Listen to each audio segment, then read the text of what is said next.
The waiver wire is straight dank in week 5. There really isn't anything huge to go after right now, as the waiver wire is dead on prospects for us to pick up. Nobody really exciting. But the main thing I'm seeing when it comes to questions, when it comes to people wanting to know what to do on the waiver wire this week, is whether or not they should be picking up Keaton Mitchell or Jameel McLaughlin, because those are the hot running backs right now. Those are the hot names.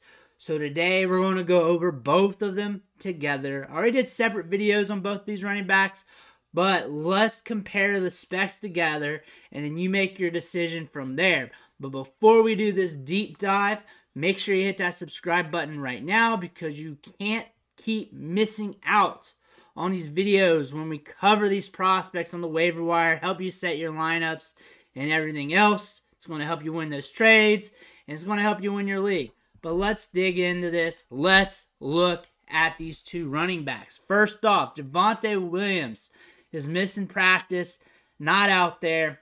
He is stated as day-to-day, but that could be week-to-week. Earlier this week, they said it's not going to be a long-term thing. So this is something we're monitoring every single day, because day-to-day sometimes means week-to-week, but that could also mean that he's back soon.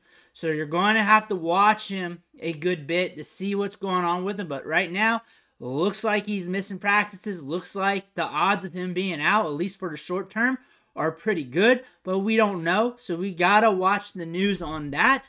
But Jaleel McLaughlin here had a very productive week 4, had 7 rushing attempts, 72 yards, 3 targets, 3 catches, 32 yards, and a touchdown. The touchdown really buoyed those fantasy points. He also looked good. He looked good on the field. He looked bursty. He looked good in the open field. McLaughlin's a guy that's definitely on the rise on the waiver wire. But can we sustain this over multiple weeks at least? Couldn't this happen? Maybe, but we'll have to see. Know more about him, though. He was very productive at Youngstown State at the FCS level. Over 1,100 yards in 2021, over 1,500 yards in 2022, 12 touchdowns and 13 touchdowns, 30 on his career. Yards after contact per attempt, over 3 every single season. 138 total missed tackles. 54 was his best in 2021, 51 last season. So a very solid, productive running back from the collegiate level. And then when you look at the athletic specs here, 4.51 40-yard dash, not grandiose, 75th percentile, but he does have a 30th percentile size-adjusted speed score. So he's not the most athletic running back out there, but he's also more than athletic enough to compete at the NFL level. So that's what we're looking at here. But again, he's not going to win it over with home run hitting speed. The speed score's low, the burst score's low, the agility score's low. But we saw it on Sunday. He's more than athletic enough to compete at the NFL level. Next is who's in the room here, and it's Samaje Perine looking at us. 29.8% opportunity share throughout the season, so he has been getting touches with Javonte Williams there. He's averaging 7.3 touches per game. Not a huge number, but enough to eat some workload. The thing about Samaje Perine, he's good in pass blocking. He's dependable. He's the bigger running back. He can grind it between the tackles. He can be your grinder there. So he should be on the field some. It's not like the whole workload will be going to McLaughlin. This could be a split. This could be a committee. We don't know what they're doing. McLaughlin is the hot hand, so we're only going to speculate here that he could be getting more, and plus he's got more upside. Javonte Williams also could be back sooner than later. We don't know. We're just going to have to speculate. We're going to have to watch the news and see what happens. But if he's back sooner than later, things are going to get a little messy. Going to Keaton Mitchell now.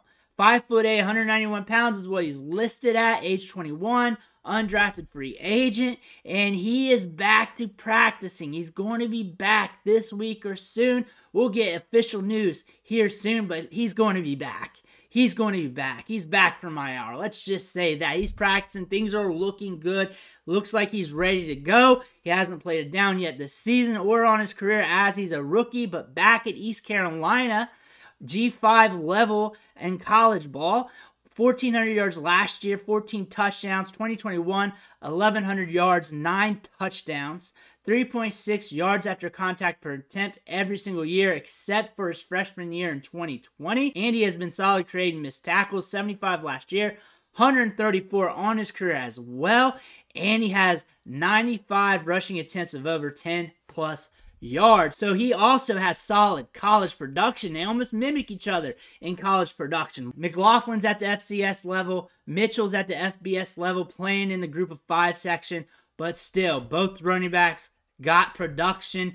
Keaton Mitchell fell out of the draft. He was a hot prospect, though.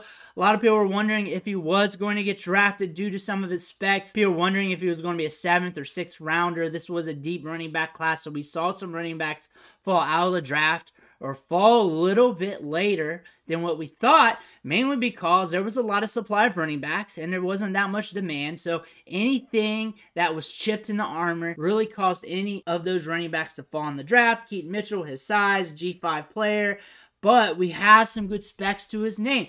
4.37 40-yard dash, one of the fastest running backs at the combine, good burst score, very athletic, looked good in preseason, looked good in training camp. Started as a UDFA and had to work his way up, and he earned a spot on the 53. That's because he was so good. He transcended so quickly to the NFL game, to the Ravens roster, looking good, earning a spot. And now we're in a depth chart where we got some jabronis looking at us. Gus Edwards isn't doing anything. Justice Hill's not doing anything. Melvin Gordon's being Melvin Gordon. So what are these guys bringing to the table to keep Keaton Mitchell from breaking out? Because eventually this has to roll over. These guys either got to start playing better or something's going to have to roll over and his touches have to increase somewhere down the line. That has to happen, or the Ravens are just playing footsie with us. But this could be a good match for Keaton Mitchell as he's being paired with Lamar Jackson, because we haven't seen him with a speed back before like this, a 4.37 guy, and now you got to worry about Lamar Jackson taking up with it or the speed back hitting the outside, and you got 2 worries now because 4.37 speed looks different in the second level compared to a Gus Edwards, compared to a Justice Hill, compared to an old Melvin Gordon. And you have a changeup with it with Lamar Jackson, who can also take off with it, and now you got extra to worry about. This could be a good factor for the Ravens once they start implementing Keaton Mitchell into the offense, but we got to see if that happens first. Looking at both these teams' schedules, I've been bragging up the Broncos' schedule here a lot lately. Once we get past that Week 5 Jets game, Chiefs, Packers, Chiefs, Bills, Vikings, and on down. The Ravens, since they're in the AFC North, it's kind of ugly, but you got some opportunity there as well. Detroit Lions, Seattle, you got the Chargers, you got the Rams, you got the Dolphins there. So you got some opportunity on both of these schedules here. The Broncos, about as perfect as you can get, but that might lean more to the pass catchers, and Javonte Williams might be back anyway, so it might be a mess, but the Ravens could be a mess as well. Keaton Mitchell versus Jameel McLaughlin. Jameel McLaughlin might get you some touches this week right now to help you out in your fantasy matchup. However, looking at the schedule, this week's not too grand, so it may not work out. But if you need touches, you need touches. The waiver wire's not great, so you may have to go after that no matter what. Keaton Mitchell, though, long-term upside lottery ticket that could go to the moon. Both players could go to the moon theoretically, but you're looking at 4.37 speed with a team that likes to use the running back position. You got a bunch of jabronis in front of them. They're not getting it done. If we bring this guy in, gets opportunity, shows off like he did in preseason and training camp, we might have something here, and he could be a league winner.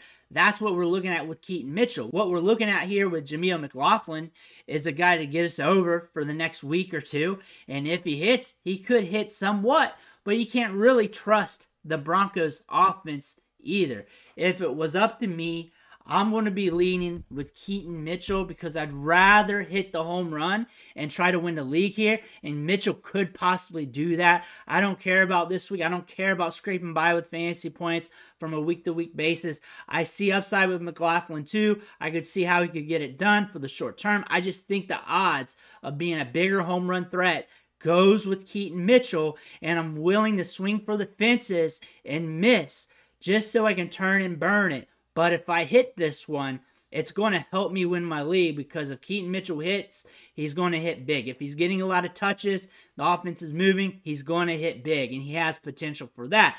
But I see it if you need production for the now, as in right now, this moment, you're probably going to want to go with Jameel. And you can also run it this way. You can pick up Jameel and then hope Keaton Mitchell gets dropped here in the next couple of weeks, because there's going to be a ramp-up period. Mitchell's not going to hit out of the gate. Well, he could. I could be wrong on that. That could be a false statement. But odds are he's not going to hit out of the gate. Could be played hot potato with on the waiver wire. Might be able to scoop him up later. He might not start hitting till like week 10, 11 or so. That's just football. That's just how the game's played. Not everything hits instantly. So you may be able to have your cake and eat it too. I can suggest that strategy as well, as I can see that working out for you if you tried to implement it. But let me know what you think in the comments below. I want to hear about that. Make sure you hit that subscribe button on the way out, and I'll catch you on the next video.